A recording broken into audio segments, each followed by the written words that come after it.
The wife of Hong Panza and his other concubine the dancing girl, seeing how much their lord and master thought of Gil-dong, grew to hate the latter intensely, and began to lay plans for ridding themselves of him.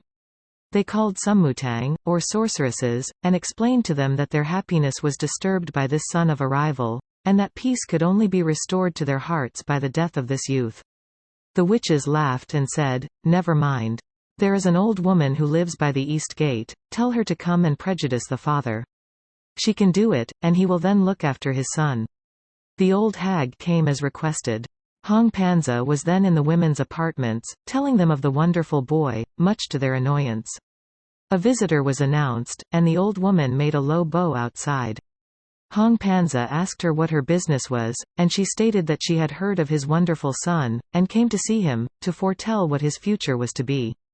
Gil-dong came as called, and on seeing him the hag bowed and said, "Send out all of the people." She then stated, "This will be a very great man. If not a king, he will be greater than the king, and will avenge his early wrongs by killing all his family." At this the father called to her to stop, and enjoined strict secrecy upon her. He sent Gil-dong at once to a strong room, and had him locked in for safekeeping. The boy was very sad at this new state of affairs, but as his father let him have books, he got down to hard study, and learned the Chinese works on astronomy. He could not see his mother, and his unnatural father was too afraid to come near him. He made up his mind, however, that as soon as he could get out he would go to some far-off country, where he was not known, and make his true power felt. Meanwhile, the unnatural father was kept in a state of continual excitement by his wicked concubine, who was bent on the destruction of the son of her rival, and kept constantly before her master the great dangers that would come to him from being the parent of such a man as Gil-dong was destined to be, if allowed to live. She showed him that such power as the boy was destined to possess, would eventually result in his overthrow, and with him his father's house would be in disgrace, and, doubtless, would be abolished. While if this did not happen, the son was sure to kill his family, so that, in either case, it was the father's clear duty to prevent any further trouble by putting the boy out of the way. Hong Panza was finally persuaded that his concubine was right, and sent for the assassins to come and kill his son. But a spirit filled the father with disease, and he told the men to stay their work. Medicines failed to cure the disease, and the mutang women were called in by the concubine. They beat their drums and danced about the room, conjuring the spirit to leave, but it would not obey. At last they said, at the suggestion of the concubine, that Gil-dong was the cause of the disorder, and that with his death the spirit would cease troubling the father. Again the assassins were sent for, and came with their swords, accompanied by the old hag from the east gate. While they were meditating on the death of Gil-dong, he was musing on the unjust laws of men who allowed sons to be born of concubines, but denied them rights that were enjoyed by other men. While thus musing in the darkness of the night, he heard a crow caw 3 times and fly away.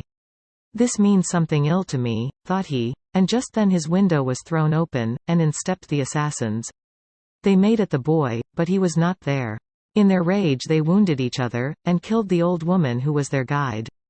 To their amazement the room had disappeared, and they were surrounded by high mountains. A mighty storm arose, and rocks flew through the air. They could not escape, and, in their terror, were about to give up, when music was heard, and a boy came riding by on a donkey, playing a flute. He took away their weapons, and showed himself to be Gil-dong. He promised not to kill them, as they begged for their lives, but only on condition that they should never try to kill another man. He told them that he would know if the promise was broken, and, in that event, he would instantly kill them. Gil-dong went by night to see his father, who thought him a spirit, and was very much afraid. He gave his father medicine, which instantly cured him, and sending for his mother, bade her good-bye, and started for an unknown country. His father was very glad that the boy had escaped, and lost his affection for his wicked concubine.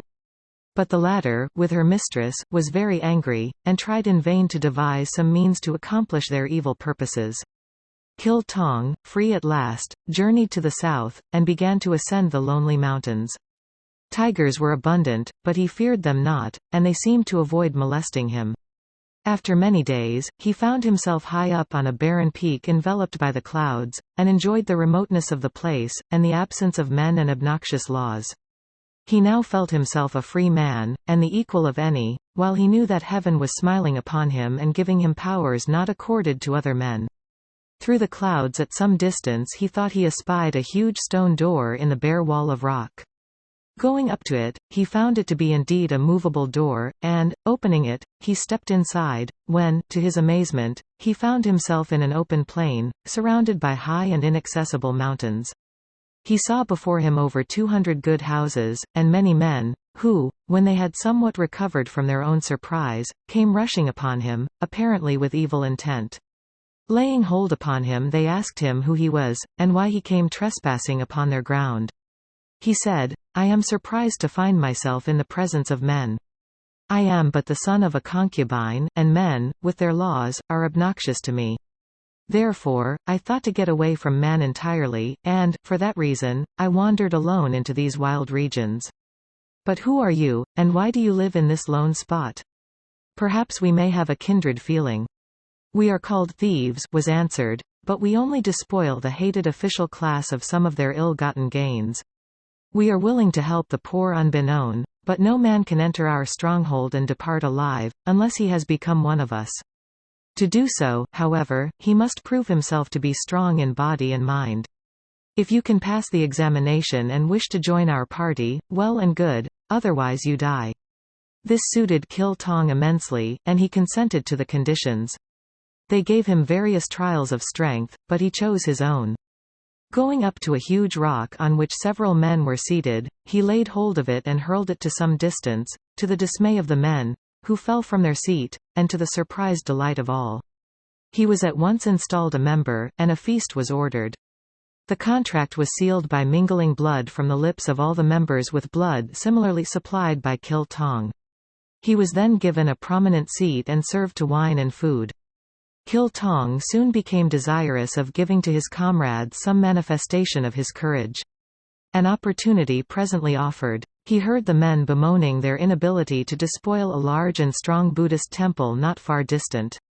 As was the rule, this temple in the mountains was well patronized by officials, who made it a place of retirement for pleasure and debauch, and in return the lazy, licentious priests were allowed to collect tribute from the poor people about, till they had become rich and powerful. The several attempts made by the robber band had proved unsuccessful, by virtue of the number and vigilance of the priests, together with the strength of their enclosure. Gil-dong agreed to assist them to accomplish their design or perish in the attempt, and such was their faith in him that they readily agreed to his plans. On a given day Gil-dong, dressed in the red gown of a youth, just betrothed, covered himself with the dust of travel, and mounted on a donkey, with one robber disguised as a servant, made his way to the temple.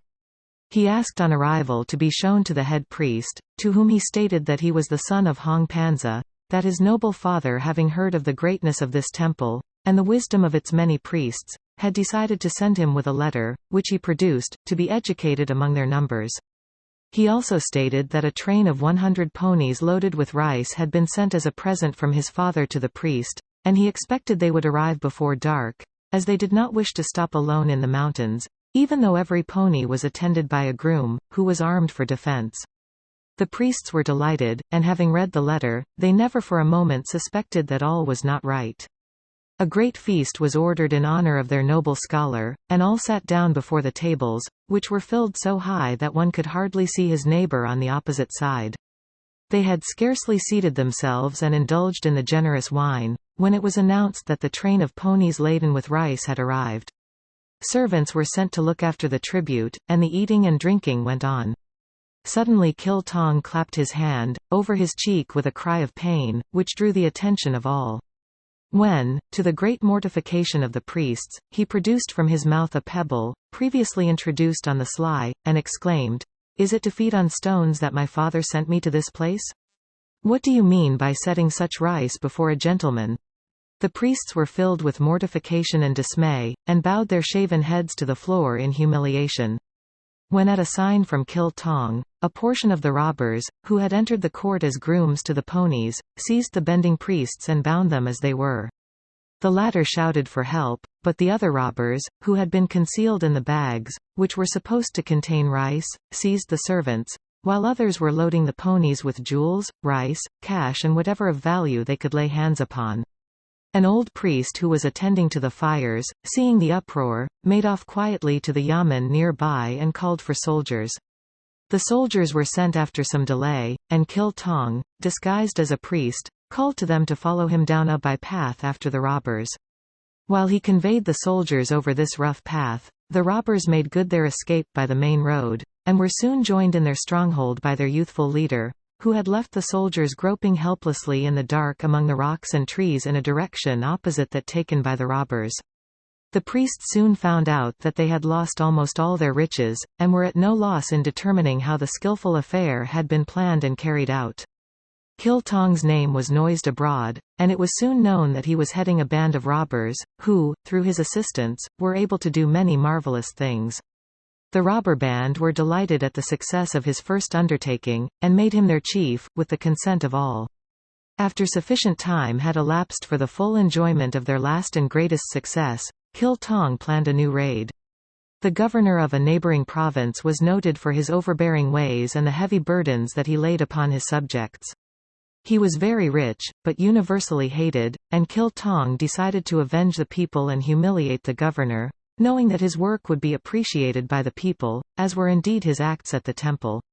He instructed his band to proceed singly to the governor's city, the local capital, at the time of a fair, when their coming would not cause comment.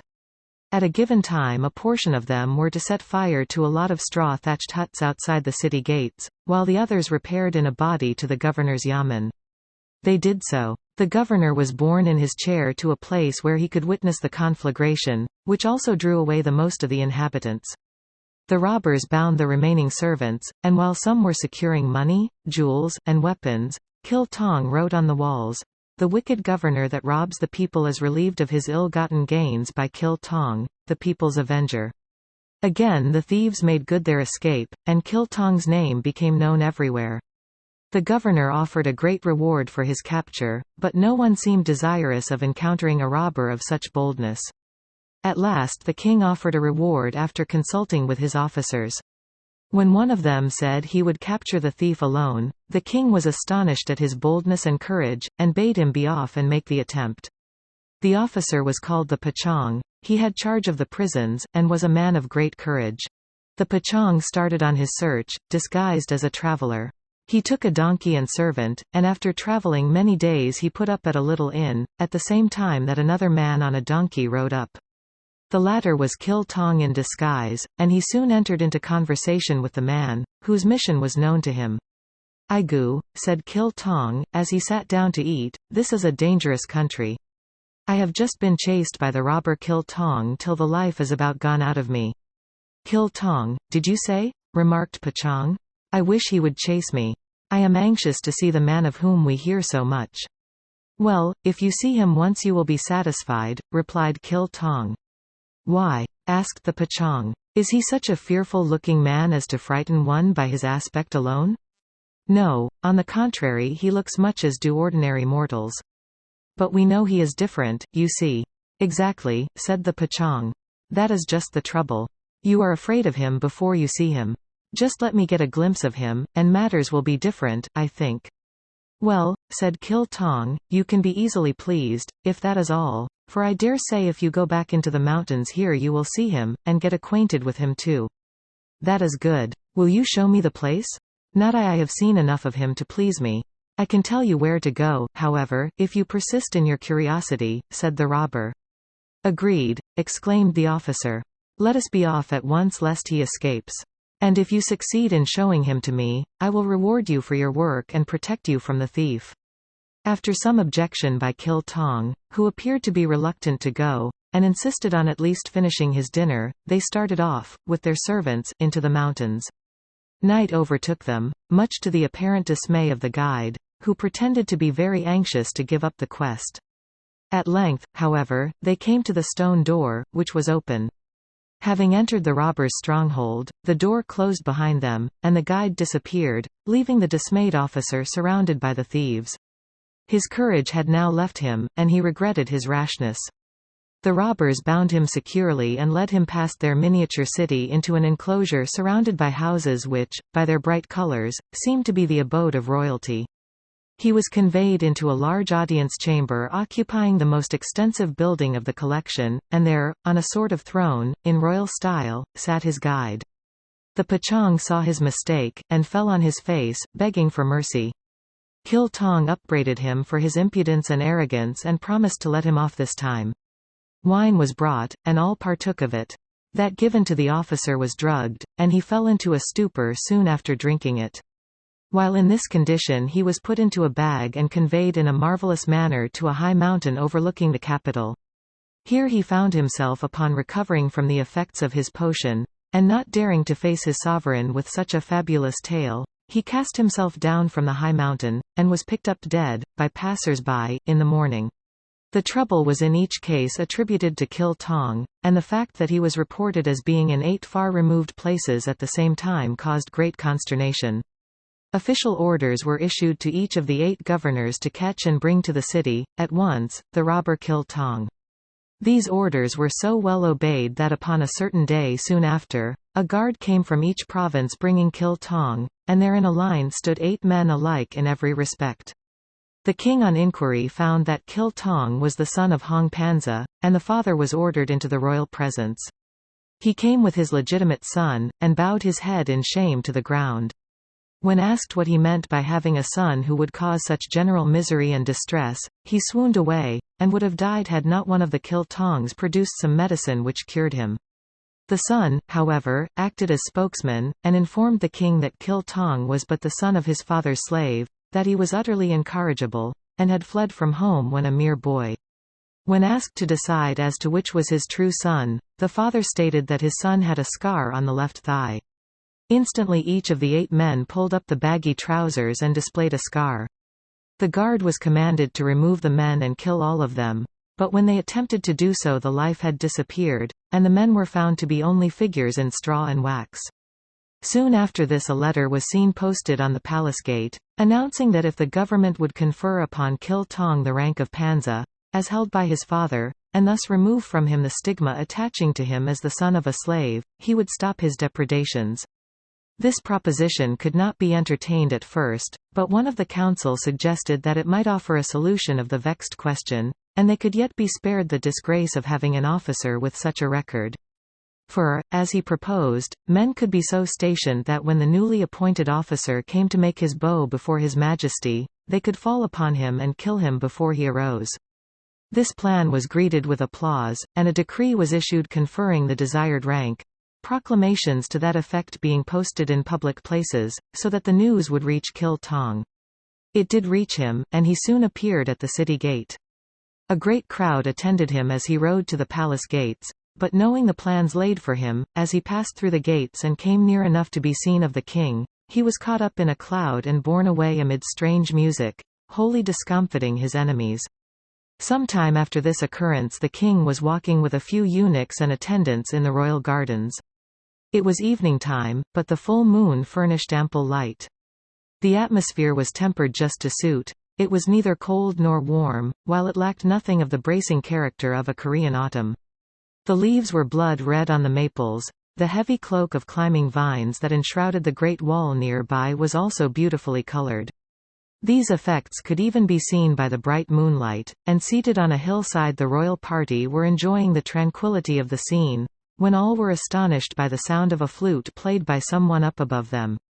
Looking up among the tree tops a man was seen descending toward them, seated upon the back of a gracefully moving stork.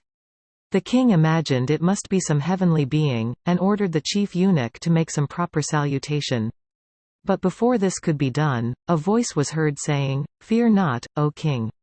I am simply Hong Panza, Gil-dong's new title. I have come to make my obeisance before your august presence and be confirmed in my rank." This he did, and no one attempted to molest him, seeing which, the king, feeling that it was useless longer to attempt to destroy a man who could read the unspoken thoughts of men, said, "Why do you persist in troubling the country? I have removed from you now the stigma attached to your birth. What more will you have? I wish," said Gil-dong, with due humility, "to go to a distant land, and settle down to the pursuit of peace and happiness. If I may be granted 3,000 bags of rice I will gladly go and trouble you no longer.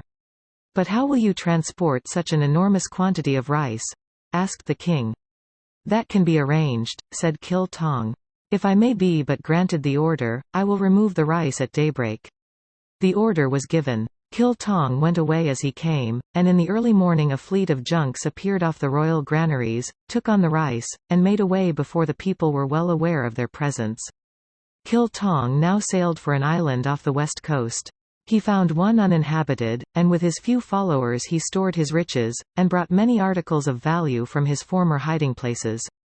His people he taught to till the soil, and all went well on the little island till the master made a trip to a neighboring island, which was famous for its deadly mineral poison, a thing much prized for tipping the arrows with. Gil-dong wanted to get some of this poison, and made a visit to the island. While passing through the settled districts he casually noticed that many copies of a proclamation were posted up, offering a large reward to anyone who would succeed in restoring to her father a young lady who had been stolen by a band of savage people who lived in the mountains. Gil-dong journeyed on all day, and at night he found himself high up in the wild mountain regions, where the poison was abundant. Gazing about and making some preparations for passing the night in this place, he saw a light, and following it, he came to a house built below him on a ledge of rocks, and in an almost inaccessible position. He could see the interior of a large hall, where were gathered many hairy, shaggy-looking men, eating, drinking, and smoking. One old fellow, who seemed to be chief, was tormenting a young lady by trying to tear away her veil and expose her to the gaze of the barbarians assembled. Gil-dong could not stand this sight, and, taking a poisoned arrow, he sent it direct for the heart of the villain, but the distance was so great that he missed his mark sufficiently to only wound the arm. All were amazed, and in the confusion the girl escaped, and Gil-dong concealed himself for the night. He was seen next day by some of the savage band, who caught him, and demanded who he was and why he was found in the mountains. He answered that he was a physician, and had come up there to collect a certain rare medicine only known to exist in those mountains. The robbers seemed rejoiced, and explained that their chief had been wounded by an arrow from the clouds, and asked him if he could cure him. Gil-dong was taken in and allowed to examine the chief, when he agreed to cure him within 3 days. Hastily mixing up some of the fresh poison, he put it into the wound, and the chief died almost at once. Great was the uproar when the death became known.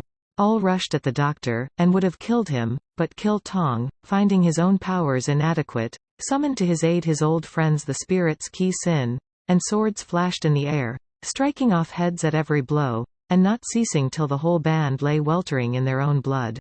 Bursting open a door, Gil-dong saw 2 women sitting with covered faces, and supposing them to be of the same strange people, he was about to dispatch them on the spot, when one of them threw aside her veil and implored for mercy.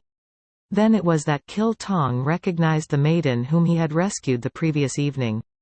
She was marvelously beautiful, and already he was deeply smitten with her maidenly charms. Her voice seemed like that of an angel of peace sent to quiet the hearts of rough men. As she modestly begged for her life, she told the story of her capture by the robbers, and how she had been dragged away to their den, and was only saved from insult by the interposition of some heavenly being, who had in pity smote the arm of her tormentor. Great was Gil-dong's joy at being able to explain his own part in the matter, and the maiden heart, already won by the manly beauty of her rescuer, now overflowed with gratitude and love. Remembering herself, however, she quickly veiled her face, but the mischief had been done. Each had seen the other, and they could henceforth know no peace, except in each other's presence. The proclamations had made but little impression upon Gil-dong, and it was not till the lady had told her story that he remembered reading them. He at once took steps to remove the beautiful girl and her companion in distress, and not knowing but that other of the savages might return, he did not dare to make search for a chair and bearers, but mounting donkeys the little party set out for the home of the distressed parents, which they reached safely in due time. The father's delight knew no bounds. He was a subject of Korea's king, yet he possessed this island and ruled its people in his own right.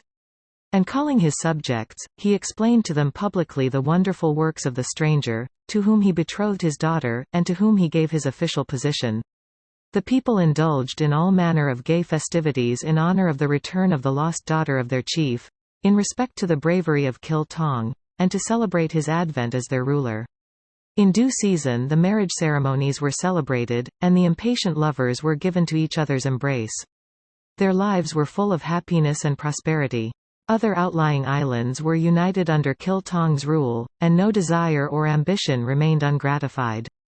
Yet there came a time when the husband grew sad, and tears swelled the heart of the young wife as she tried in vain to comfort him. He explained at last that he had a presentiment that his father was either dead or dying, and that it was his duty to go and mourn at the grave. With anguish at the thought of parting, the wife urged him to go. Taking a junk laden with handsome marble slabs for the grave and statuary to surround it, and followed by junks bearing 3,000 bags of rice, he set out for the capital. Arriving, he cut off his hair, and repaired to his old home, where a servant admitted him on the supposition that he was a priest. He found his father was no more, but the body yet remained, because a suitable place could not be found for the burial. Thinking him to be a priest, Gil-dong was allowed to select the spot, and the burial took place with due ceremony. Then it was that the son revealed himself, and took his place with the mourners. The stone images and monuments were erected upon the nicely sodded grounds. Gil-dong sent the rice he had brought, to the government granaries in return for the king's loan to him, and regretted that mourning would prevent his paying his respects to his king. He set out for his home with his true mother and his father's legal wife. The latter did not survive long after the death of her husband, but the poor slave mother of the bright boy was spared many years to enjoy the peace and quiet of her son's bright home, and to be ministered to by her dutiful, loving children and their numerous offspring. The end.